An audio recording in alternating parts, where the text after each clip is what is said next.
Whoa, that's not good. Looks like someone had an accident. Oh, oh no. Runaway truck. Aw, man. They're going to have a heck of a time getting that back up on the road. Yikes.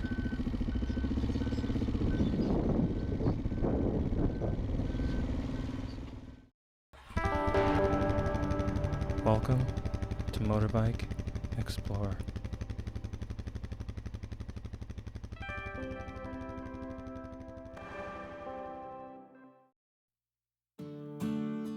In the last episode, I had just arrived at my campground in the small village of Vilcabamba, Ecuador, which is located not far from the border with Peru. It was nice to finally be away from the craziness of cities and into some peace and quiet. My travel planning has brought me to this beautiful and well-hidden accommodation called Casita Torre del Agua, where I was immediately greeted by a nice expat family from back home in the States. During my extended stay, I was visited by my new friends Kevin and Jeff, whom I met back in Cuenca. It was good to see familiar faces again. The food is very cheap here at the local farmers market. I also got to try some unique fruits during my weekly grocery runs. This huge 4x4 camper from Switzerland also dropped in for a couple of nights. I was definitely jealous of all that cargo room. Might have to upgrade in the future. The end of my stay finished up with a nighttime fireworks show. This small little village really surprised me. What a gem.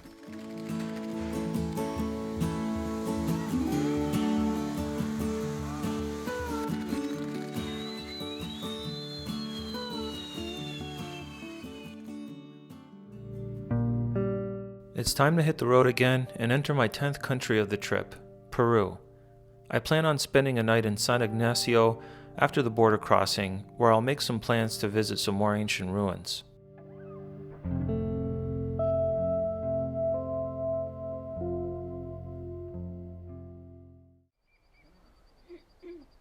This has been my view here for the past 3 weeks. And this is the mark I left with my tent.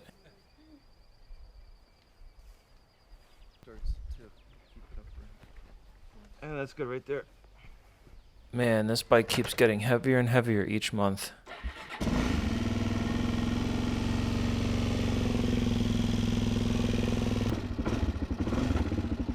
Alright guys, keep in touch on Facebook. Yeah. Alright.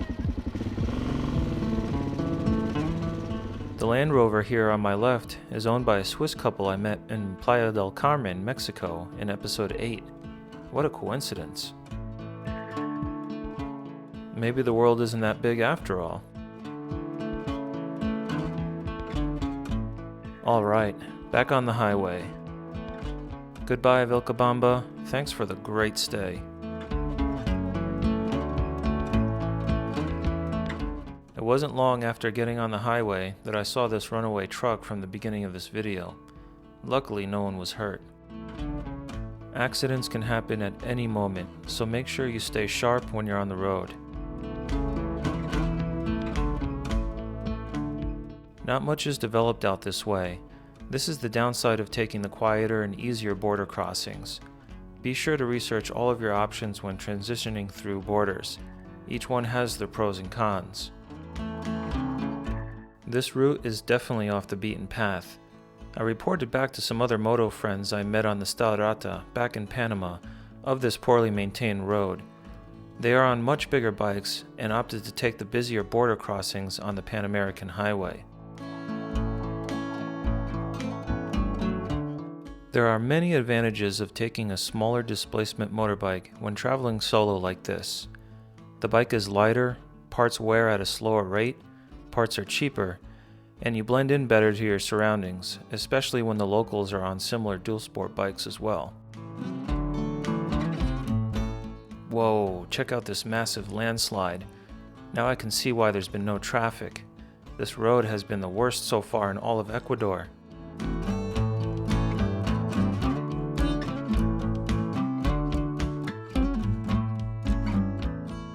And now it's starting to rain a bit. I hope it stays to just a sprinkle, otherwise it's going to be a muddy mess getting through all of this.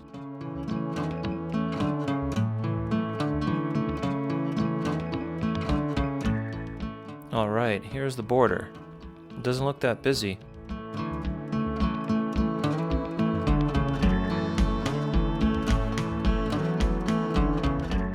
I got through without major issues. The old man that handled the bike's paperwork took some time though, as he didn't know the procedures or forms that well. At this point in my travels, not much surprises me anymore at these crossings.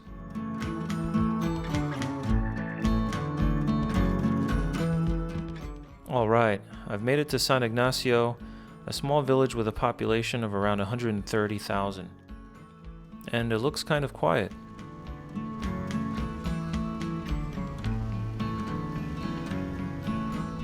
Here is my hostel. I scored big when the listing showed a private garage. I can sleep well tonight knowing my bike is safe and sound.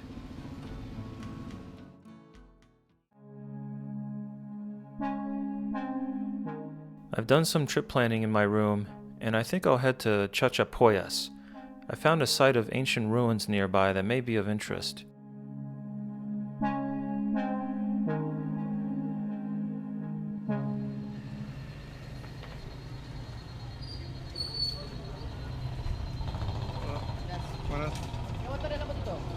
¿Qué motor es? Es una Suzuki 400. Sí, 2003. El año. Please start up, please start up. Yes, on the first try.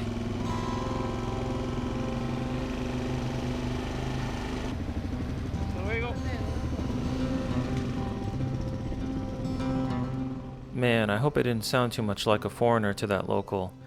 Little by little my Spanish is getting better, but nowhere near where I like it to be.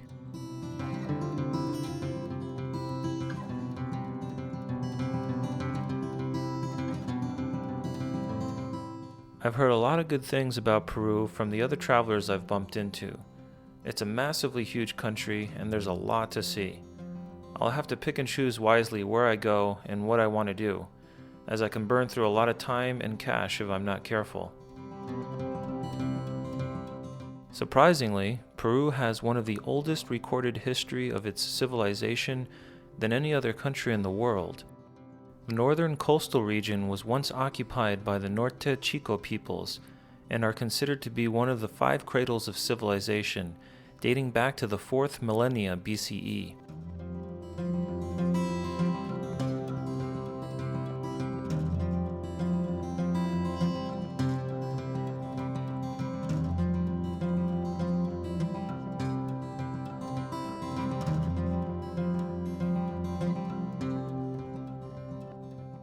Wow, the further south I travel, the more beautiful the landscape is getting. The river you see here is called El Rio Utcubamba, and it's carved to this nice depression in the surrounding mountains.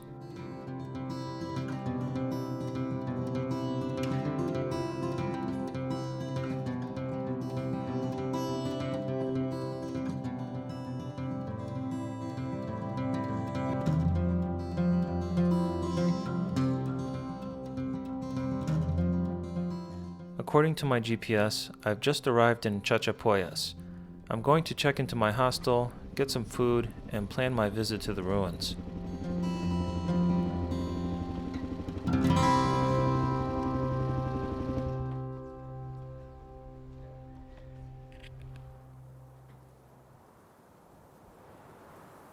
After an hour's drive, I arrived at this beautiful landscape here. It's part of the Amazonian Andes mountain range.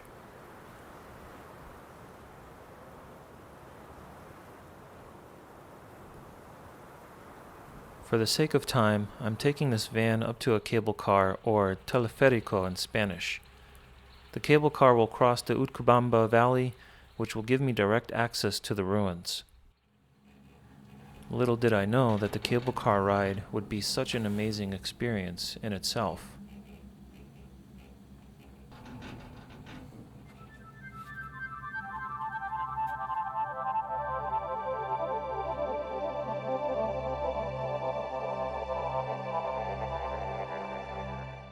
It feels like you're in an airplane up here. The cable car ride lasts 20 minutes and covers a distance of 4 kilometers or 2.5 miles.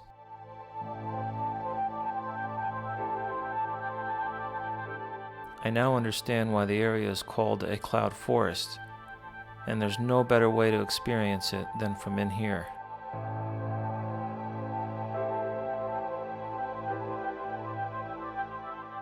Here's an overview of the area if you plan on visiting.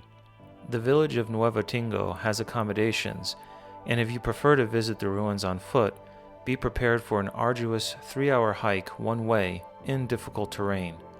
This is why I chose to take the recently installed cable car. The ancient fortress of Kuelap was built around 900 AD and predates the more famous Inca site of Machu Picchu by over 500 years. The entire region was inhabited by the Chachapoya peoples, which is an entirely different and older culture than the Incans. Kuelap is positioned on a limestone ridgetop 3,000 meters or 9,800 feet above sea level and is surrounded by a 20-meter or 66-foot high wall. These ruins were accidentally rediscovered in 1843 after Spanish abandonment in the 1500s. When found, the site was covered by a forest and had to be entirely excavated.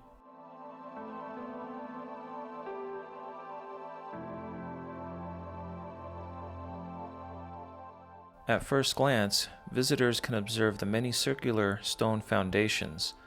Of the 550 structures here, just 5 are square or rectangular in shape.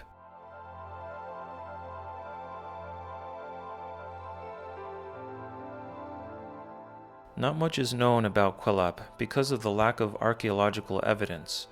Mummified remains and stone weapons were discovered at the site during excavation. Some of the stone walls contain simple carvings or reliefs, but contain very little clues as to what life was like during the period.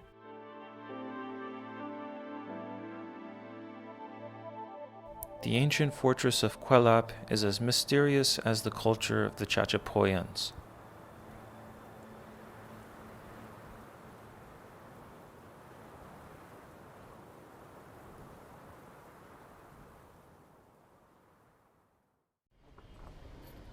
Finding secure parking for my bike is getting more difficult the further away I am from cities.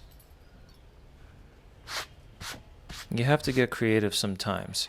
Ask if there are any garages, either public or private. You never know if the hotel employee has a friend of a friend that can store your bike for 1 or 2 nights. I'm now going to reposition my bike down the street to the hotel so that I can load up my bags.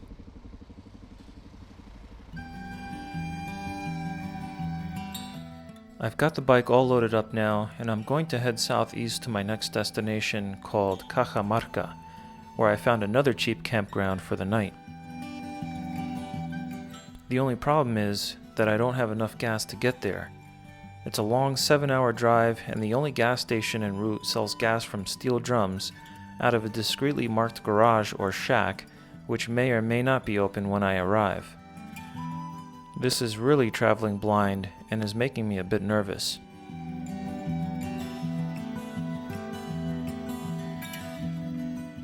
I've only just started exploring Peru, and there are so many diverse areas to visit. I want to avoid traveling in circles, so I'll have to really focus on which route to take so that I can balance nature with ruins and of course the big cities. Wow, it's really busy in this area here. There are a lot of taxis and public vans gathered about. I later found out that I was passing through the small village of Yerba Buena, which translates to the good herb. There is a large market here where farmers, ranchers, and artisans gather to sell their produce, meat, textiles, and pottery direct to locals or loaded up on large trucks for resale in grocery stores across the country.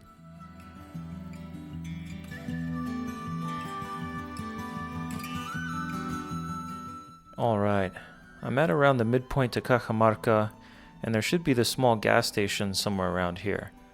I just need to find it.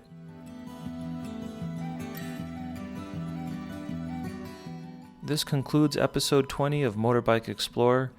Thanks for joining me on my travels, and stay tuned for much more of Peru in the next few episodes.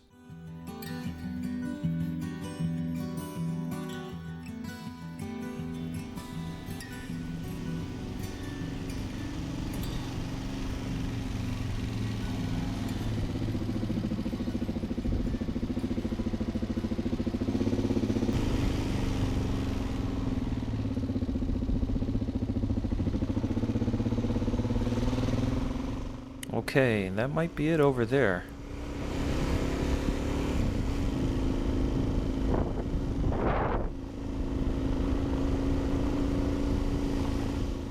Yep, that was it, and it looks like the door was open.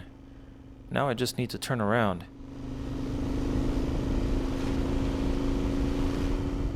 See you later, everyone.